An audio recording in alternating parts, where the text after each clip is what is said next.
देख रहे हैं EBN 7 भारत समाचार, खबर आपके शहर की।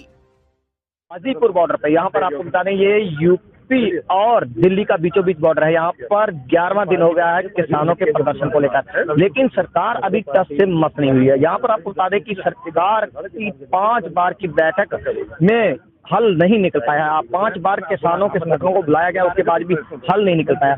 अब जो किसान लगातार धरना प्रदर्शन, किसानों की जो संख्या है बढ़ती जा रही है। यहाँ पर आपको बता दें, यहाँ पर आप तस्वीरों में साफ देख सकते हैं किस तरीके से किसानों की संख्या। हमारे साथ कुछ किसान नेता मौजूद है। उन लोग देखिए, भारतीय जनता पार्टी जो है वो जितने भी बिल लाती है वो एकदम से थोपने वाले लाती है।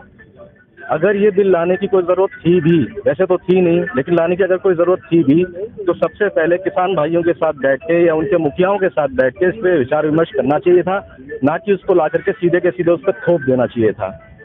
अभी जो किसान भाई यहाँ सर्दी में, गर्मी में इतनी दूर से अपने घरों को छोड़ के जो यहाँ पे बैठे हैं, ये समझ के चलें कि ये बिल उनके हित में बिल्कुल भी नहीं है।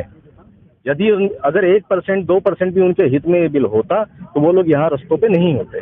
जी, तो किसान जो है यहाँ पर इकट्ठा है, अपने प्रदर्शन जो हक की लड़ाई है, मेन हक सच की बात, रोजी रोटी की ना की जाती। किसान जो है सरकार को झुका के मानेगा, और किसान हर कीमत पे जब उठेगा जब सरकार को झुका लेगा। ये किसान से आमने सामने की सरकार चाहे उसमें गोली चलाए, चाहे कुछ भी कराए, लेकिन सरकार पीछे हटेगा, सरकार से किसान पीछे हटेगा नहीं, अपने सीने पर गोली खाएगा, क्योंकि उनके बच्चों के पेट पर, भविष्य पे लात लग रही है। अगर सरकार इतनी वो किसानों के हित में है तो सरकार को किसान के बच्चों की आधी फीस माफ करनी चाहिए, हॉस्पिटल में आधा खर्चा लेना चाहिए, ठीक है ना। अगर सरकार हित में है तो सरकार हित में कहाँ है? ये तो हिटलरशाही कर रही है, अपना जबरदस्ती कराना चाह रही है, सारे काम जबरदस्ती करा रही है। यहाँ पर जो तीनों बिल हैं, प्रदूषण की अगर बात करें तो प्रदूषण पंजाब हरियाणा की दिल्ली पर थोपा जा रहा है कि दिल्ली में पंजाब हरियाणा का प्रदूषण आ रहा है, यूपी में भी अब हो रहा है। किसान के खेती का अगर मूंजी के वो जलाए जाते हैं तो उससे तो प्रदूषण फैलता आ रही है। जो रोडों पे जो लाखों गाड़ियां जो घूम रही है, इससे प्रदूषण नहीं हो रहा। ये क्या बैलगाड़ियां हैं? इंडस्ट्री बंद कर दें, इंडस्ट्री बंद कर देना। किसान के उसे ही उपयोग कर रहे हो आप, क्योंकि यहाँ पर जो भी हो रहा है सब किसान के ही, क्योंकि देश का अन्नदाता किसान है, दुनिया किसान से चल रही है। किसान, अगर किसान हिलेगा तो पूरी दुनिया हिल जाएगी। अगर छोटी सी बात करें, अब 5 बार बैठकें करने का मतलब क्या है? 5 बार विफल होना बैठकों का सरकार द्वारा, तो ये क्या सरकार करना ही नहीं चाह रही। सरकार सिर्फ किसान की कमर तोड़ना चाह रही है कि किसान की जैसे भी कमर तोड़ी जाए, इसकी जमीन को छीना जाए, इसके हक को छीना जाए।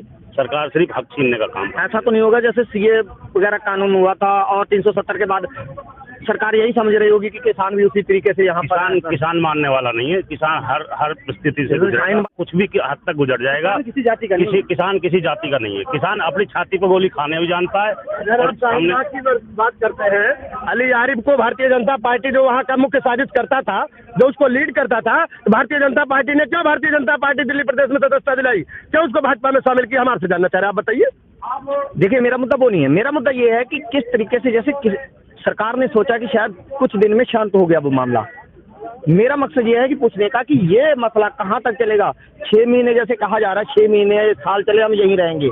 हमारा मुद्दा ये है, मकसद ये है पूछने का, आपसे सवाल पूछा कि क्या ऐसा तो नहीं है कि 2-4 दिन में ही अगर सरकार नहीं मानी तो 2-4 दिन, 5 दिन, 10 दिन, महीना खान में यहाँ से किसान चले जाएंगे वापस? फिर मैं आपको बताना चाहूँगा, आज किसानों का 11वां दिन है। आप देखिए, किसानों का आज 11वां दिन है। इस 11 दिन में आप देखिए किसान कितना संयमता से काम किया है। संयमता से धरना प्रदर्शन किसान दे रहा है। किसान, हमारे बुजुर्ग भाई आए हैं, बच्चों को गाँव छोड़ के आए हैं, बहन बेटियां हल चला रही हैं, फावड़ा चला रही हैं, नालियां बना रही हैं, बीज डाल रही हैं, पानी लगा रही हैं। आप बताइए ये क्या छोड़ के आए हैं? अगर बच्चों को छोड़ के आए हैं तो यहाँ से चले जाएंगे। किसान भाइयों ने कहा है हम बिल वापस करा के ही आएंगे, नहीं तो हमारे लिए बाय बाय मान के चलिए। तो बहुत बड़ी भूल है इस सरकार की, बहुत बड़ी भूल है किसानों की। ये समझ नहीं पा रही है। ये किसानों का विरोध बहुत हल्के में लेके चल रही है। इसे समझ जाना चाहिए कि हमने कौन सी बड़ी गलती कर दी। कोरोना काल में आपने इस बिल को लाने की जरूरत क्या पड़ी थी? जब कोरोना काल में सारी चीज बंद हो गई, एक किसान ही रह गया जो किसानों ने जीडीपी बनाए रखा। नहीं, बता दीजिए जितने भी सेक्टर हैं सारे सेक्टर तो क्या नाम जीरो पे चले गए। तो किसानों ने अपना बनाए रखा ना। अब ये देश का किसान जो है यही हमारी आर्थिक रीढ़ है, यही आर्थिक हमारी जो है चलने वाला एक उम्मीद है।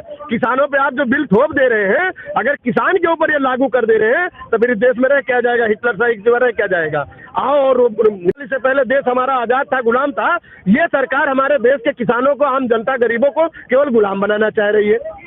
इससे पहले कई आंदोलन हुए, बीजेपी सरकार की मानना को बीजेपी सरकार से पहले अन्ना हजारे का आंदोलन हुआ, बहुत सारी जनता आई सड़कों पर, कहीं सड़कों पर गड्ढे नहीं खोदे गए, कहीं लोगों को रोका नहीं गया।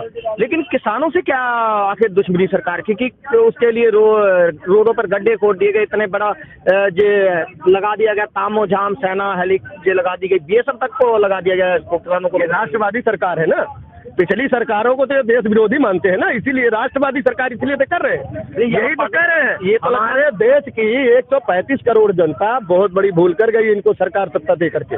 किसानों की देन है, किसान भी गुमराहों को इनको वोट दिया है, इसलिए सरकार बना करके ये ऐसा कोई टेबलेट या गोली खा लिए, इंजेक्शन लगवा लिए, ये मदमस्त है। किसानों की आवाज इनको सुनाई नहीं दे रहा है। किसानों के बच्चों का फीस स्कूलों में भरा नहीं जाता है, उनके बच्चों का नाम काट दिया जाता है। किसानों के बच्चों का फीस माफ स्कूल में नहीं होता, बच्चे पढ़ नहीं पाते हैं। किसानों की क्या नाम हॉस्पिटल में इलाज ढंग से नहीं हो पाता, इसके ऊपर चर्चा क्यों नहीं करते? आपको कानून लाना है ना, किसान समर्थन करता है। किसानों के लिए आप डीजल आप 50 रुपये करिए ना, 80 रुपये है आप कर दीजिए, 40 रुपये नहीं, किसानों को केवल कर दीजिए। किसानों के बिजली का बिल आप माफ कर दीजिए, करिए ना।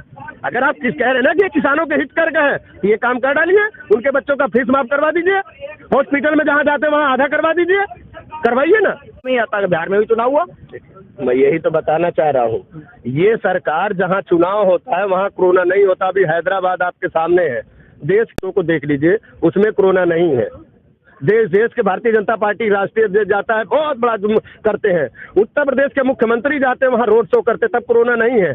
अब हट गया, हैदराबाद में कोरोना चालू हो जाएगा। आज से कोरोना के अलावा हो सकता है कि डर भी तो हो किसान का कहीं ना कहीं। ये कतई डर नहीं है, ये अपनी नाकामी छुपाने के लिए ऐसा काम करते हैं। कोरोना काल में इन्होंने सारी संपत्तियों को बेच डाला, सबको खाली कर दिया है। हम लोग पहले देखते थे कि अंग्रेजों के यहाँ हम गुलाम थे, आज इनकी सरकार में किसान और जनता गरीब सब गुलाम हो गया है। नौकरियां इन्होंने खत्म कर दिया, किसानों का क्या हाल।